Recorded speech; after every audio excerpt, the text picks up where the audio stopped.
Êtes-vous plutôt influenceur ou influencé? Avez-vous plutôt un bon voisin ou un mauvais voisin? Chaque matin, avant même de commencer la prière, dans les bénédictions du matin, on demande et on implore à Kadosh Baruch Hu de ne pas avoir de mauvais voisins.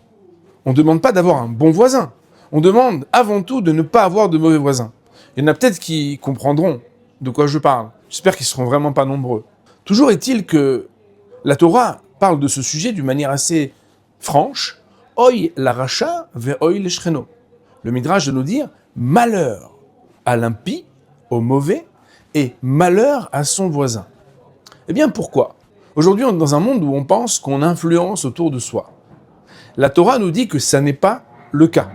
En effet, le Rambam Maïmonide nous dit dans les lois de Déot, au 6e chapitre, que Derer briato shel adam, c'est dans la nature de l'homme, liot nimshach bedeotav uvmaasav, d'être influencé et dans sa pensée, mais aussi dans ses actions, achar re'av vachaverav, des personnes qui sont autour de lui, ses collègues, ses amis, et de se conduire en fonction des influences. À savoir, l'homme est toujours plus influençable qu'il n'est influenceur. C'est la raison pour laquelle la précaution qu'on doit avoir, elle ressemble exactement à la manière avec laquelle dans le désert on se dirige pour recevoir la Torah. Cette semaine, c'est Parashat Bamidbar, on ouvre le 4e livre de la Torah qui porte ce même nom justement, et on avance dans le désert. Dans le désert, les Bnei Israël marchaient de manière très organisée. Il y avait des dgalim, des drapeaux, qui montraient la place de chaque tribu.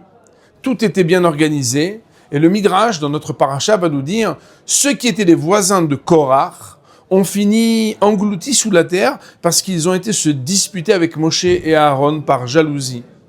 Ceux qui étaient les voisins de Moshe Rabbeinu dans le désert quand ils avançaient vers Eretz Israël sont ceux qui sont devenus des tzadikim. C'est la raison pour laquelle, pour recevoir la Torah, pour recevoir la bracha, choisissez vos voisins, soyez capables de payer cher pour avoir de bons voisins, vous éloignez des mauvaises personnes, et c'est de cette manière que Be'ezrat Hashem, vous pourrez recevoir la Torah et avancer vers la vérité et la bénédiction. Shabbat Shalom.